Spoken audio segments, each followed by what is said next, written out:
Bonjour à tous, bienvenue à notre émission Consommation et amélioration continue. Alors, bienvenue. Tout d'abord, encore merci. Nous continuons à recevoir des commentaires constructifs et des suggestions.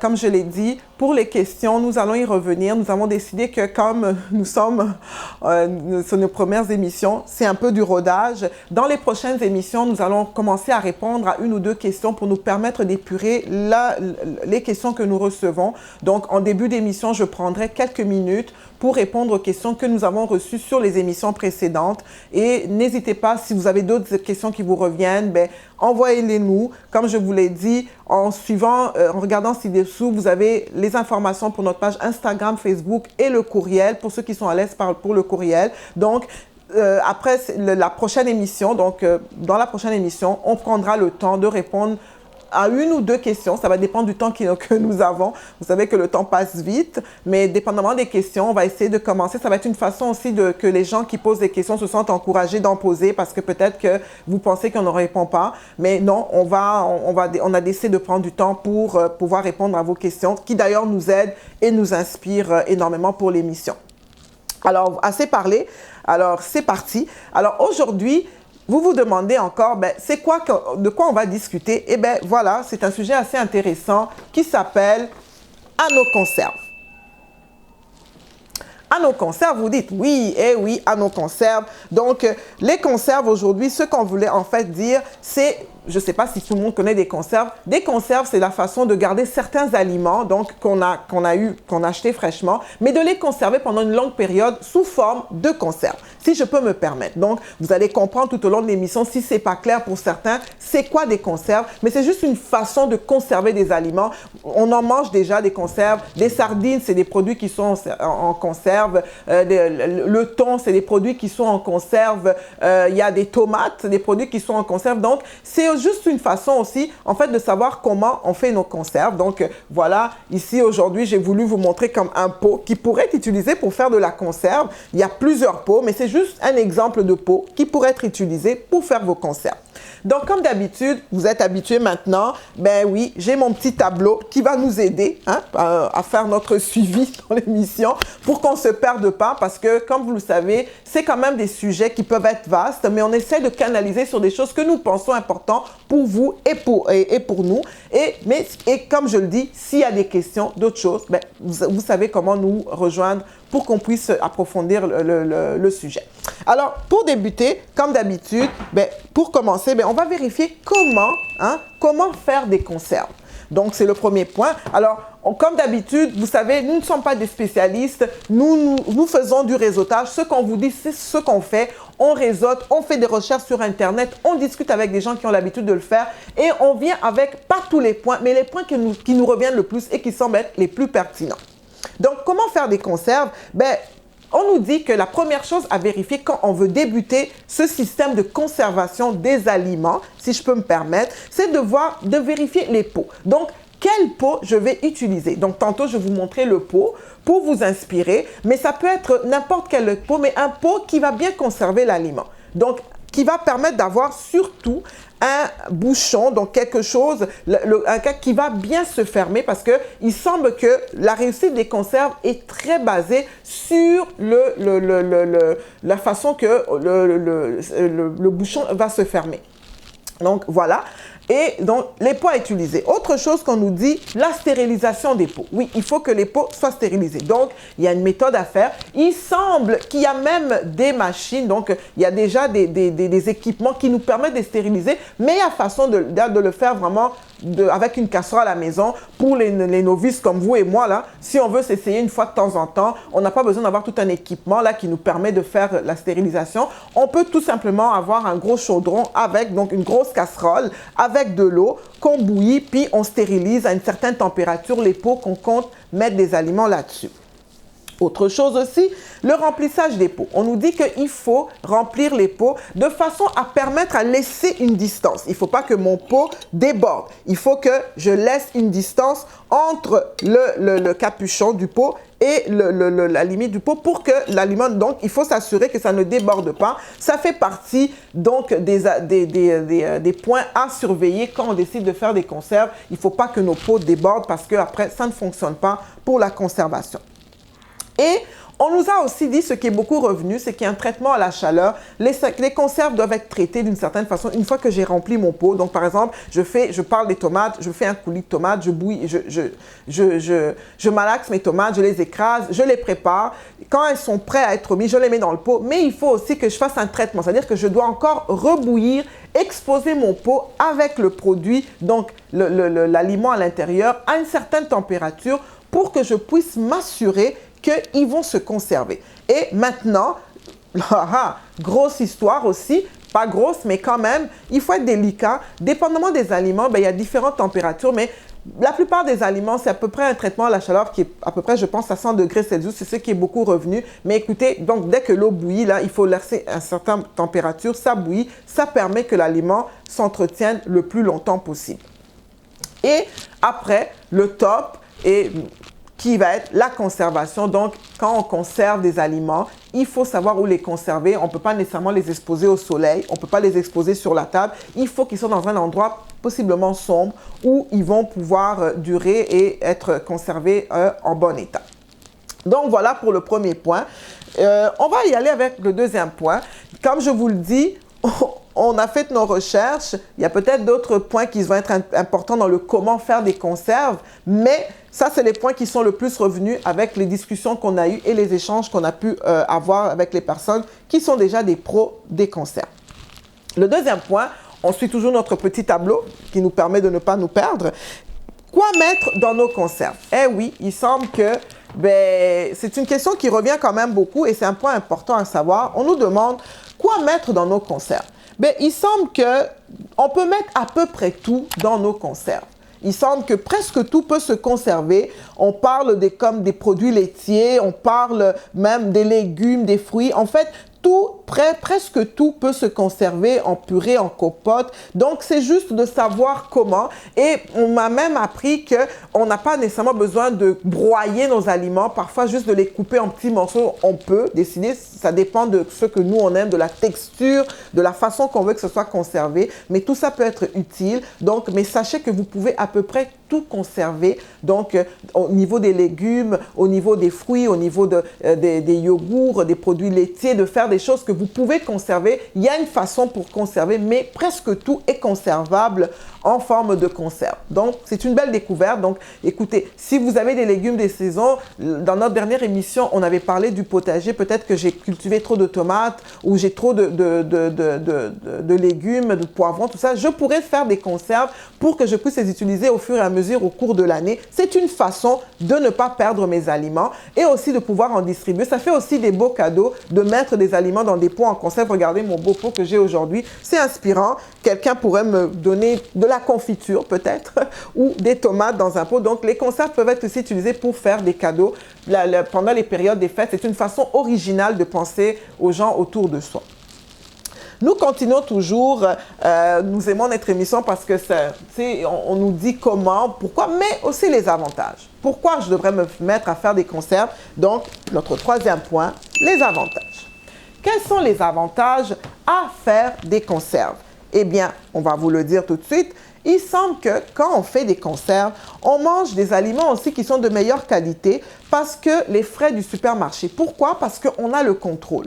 On sait que j'ai acheté mon aliment à telle date, je l'ai cultivé à tel moment, je l'ai mis en conserve à tel moment. Donc, c'est toujours cette chaîne de production de la qualité là qu'on suit. Parce que ici, l'objectif, en fait, ce n'est pas de ne pas aller acheter. On sait que parfois, on ne peut pas se passer d'aller au marché, mais si on peut aussi y mettre d'une autre, c'est toujours bon. Ça nous permet aussi de contrôler vraiment ce que l'on mange et de faire attention. C'est surtout dans le faire attention pour notre santé où ça peut être intéressant. Et le fait de faire nos propres conserves nous permet de savoir, de délimiter dans le temps l'origine des produits, depuis quand le produit est en conserve. Donc, on a un contrôle.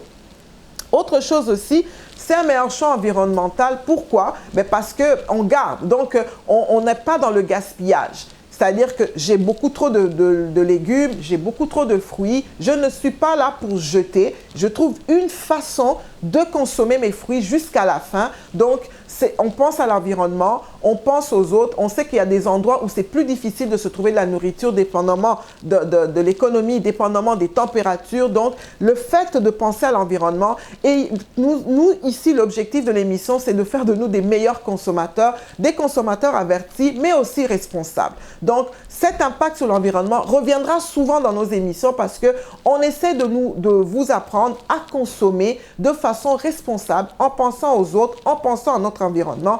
Et quand je décide, par exemple, de ne pas jeter mes tomates à la poubelle, mais j'en ai trop, de les mettre en conserve, mais c'est un geste c'est un geste consciencieux, c'est un geste important parce que je peux aussi distribuer à ceux qui n'en ont pas.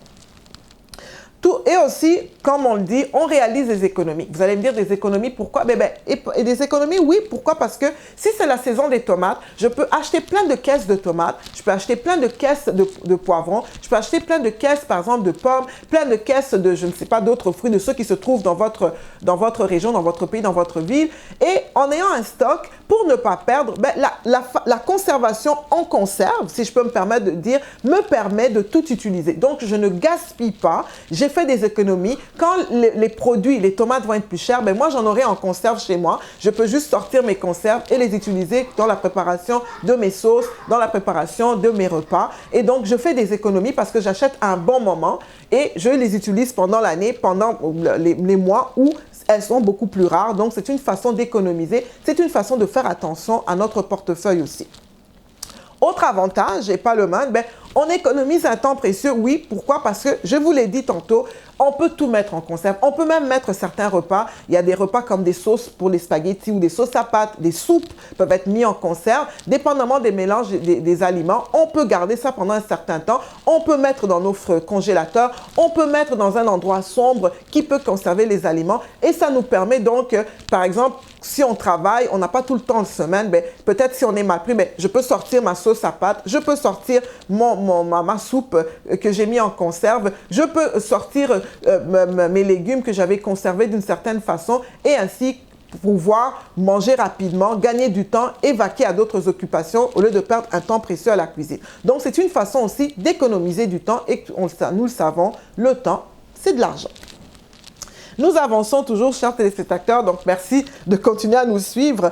Et il y a d'autres choses, il y a d'autres choses que nous avons pensé intéressantes, qui n'étaient pas vraiment topiques dans le sujet, mais que nous avons recueillis, qui nous ont été dit à plusieurs fois et on voulait quand même les partager avec vous puisqu'on est dans le sujet des conserves. On ne pourra pas faire le tour de tout naturellement, mais il y a des choses qu'on avait pensé intéressantes de vous dire. On nous a dit par exemple qu'il faut faire par exemple attention à l'improvisation.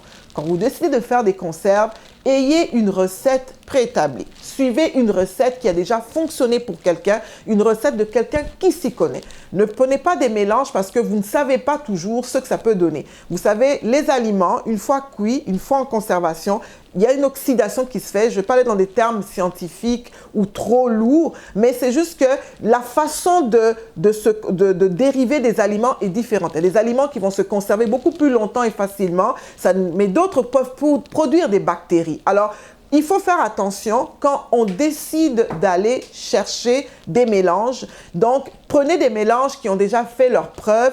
Et comme je vous dis, nous avons une grande source à travers Internet. Internet, ce n'est pas seulement pour suivre des vidéos de chants ou des choses. Il y a beaucoup d'informations qui peuvent nous être données. Il y a des recettes, il y a des gens qui sont vraiment des pros de conserve, qui donnent des conseils.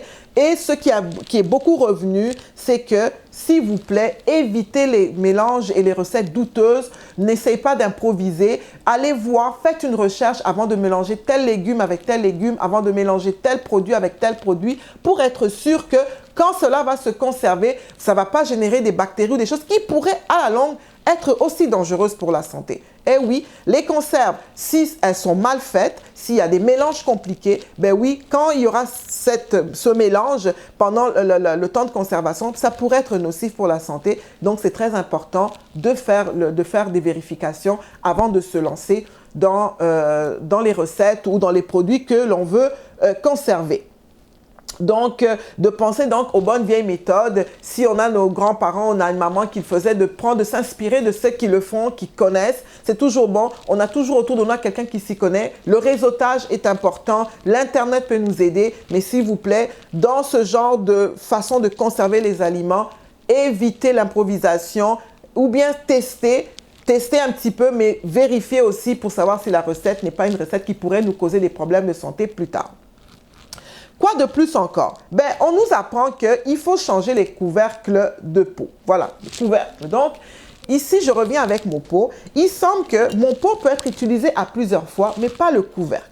Il semble que, vu l'entretien, vu la durée, il faut que les couvercles soient changés régulièrement. Les couvercles neufs, à chaque fois que je fais des conserves. Ce n'est pas de se dire que je vais laver. Non, il faut absolument que le couvercle soit neuf. Il semble qu'à force d'utiliser les couvercles pendant le temps de conservation, ben, il y a des oxydations, il y a des bactéries qui peuvent se créer et c'est le couvercle qui fait toute la différence lorsqu'on doit garder nos conserves. Donc, s'il vous plaît, pensez à changer les couvercles au niveau des pots. Vous pouvez réutiliser vos pots plusieurs fois, il n'y a aucun problème. Mais les couvercles, c'est un must. Il faut vous assurer de trouver d'autres couvercles. Ou alors, si vous n'avez pas le choix, ben, changez le pot et le couvercle pour éviter toutes sortes de situations désagréables.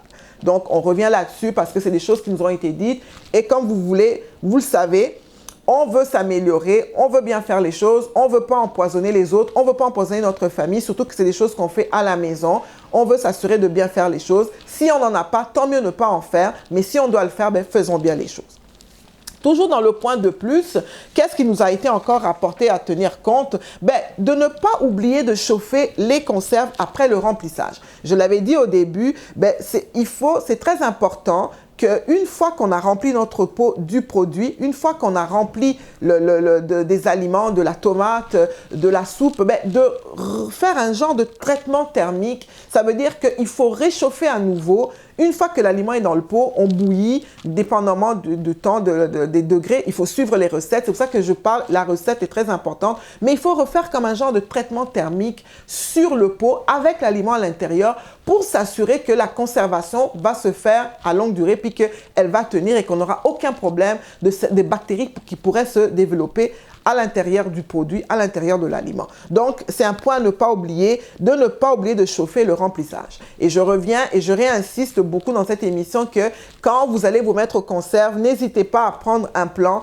à suivre une recette qui est déjà faite, à suivre étape par étape pour être sûr de réussir vos conserves en toute sécurité.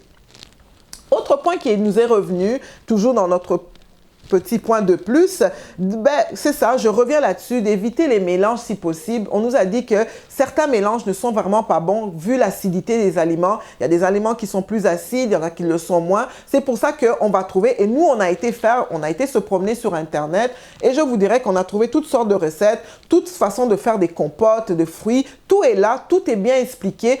Il n'y a pas moyen de se tromper. Donc, le plus possible, si on le peut, on évite les mélanges. Si on doit faire des mélanges, de s'assurer que c'est des mélanges qui ont déjà fait leurs preuves. Parfois, il y a des mélanges pour des sauces à pâte, que je disais, sauce à spaghetti, sauce à pâte. Il y a des soupes qui peuvent être conservées, mais de s'assurer que c'est une recette avec des produits qui peuvent demeurer ensemble, dont les degrés d'acidité ne causeront aucun problème sur la santé et qui peuvent se conserver sans problème. Donc, c'est un point très important et comme je vous le dis, nous, on a fait le test, on a été sur Internet, comme on l'avait dit, on a parlé avec des gens, puis on trouve vraiment beaucoup de recettes et beaucoup de façons de faire des conserves. Toujours encore, et voilà, donc c'est ça ce qu'on avait à partager avec vous aujourd'hui. Donc, comment faire des conserves, donc voilà, savoir comment, pourquoi. C'est toujours dans le but de bien consommer, de ne pas gaspiller la nourriture. Si on a un trop, ben, de savoir qu'au lieu peut-être de le donner pour que d'autres personnes le perdent, le fait de le mettre dans des conserves peut être une façon de faire des cadeaux. La période des fêtes s'en vient, ben, pourquoi pas? Pourquoi ne pas offrir des conserves? Si j'avais acheté beaucoup trop de tomates, si j'ai un potager, si j'ai des légumes en masse chez moi, ben je peux faire des conserves et penser à le distribuer dans mon entourage, à ma famille, à des amis. Peut-être, pourquoi pas, faire aussi des ventes avec un but de redonner à d'autres organismes. Nous savons que c'est une période difficile pour certains organismes. Peut-être que vous pourriez faire des conserves puis décider de les vendre pour que vous puissiez contribuer, soutenir des organismes, des orphelinats, des endroits qui qui pensent à des enfants ou à des adultes qui sont en difficulté. Donc, c'est toujours des choses dans le but de faire la différence dans notre environnement pour nous-mêmes, dans nos familles, mais aussi autour des gens qui nous entourent. Donc, merci d'avoir été avec nous pour cette émission. Comme je vous le dis, si vous avez des questions au niveau des conserves, d'autres suggestions, pas seulement sur cette émission, mais sur les émissions précédentes, ou des commentaires encore, comme on le dit, constructifs dans le but d'améliorer, n'hésitez pas à nous écrire sur notre page Instagram, Facebook ou sur notre courriel pour les adeptes de courriel. Nous ferons un plaisir de vous répondre. Et comme je vous l'ai dit, dès la prochaine émission, nous allons prendre le temps de répondre à quelques questions pour encourager les gens qui posent des questions. Et au fur et à mesure des émissions, je pense qu'on a trouvé une stratégie pour pouvoir être à même d'évoluer. Nous devons tous apprendre à nous ajuster et nous allons nous ajuster par rapport à vos commentaires et par rapport à vos questions. Alors, merci beaucoup d'avoir été avec nous. Excellente semaine à vous et bonne consommation.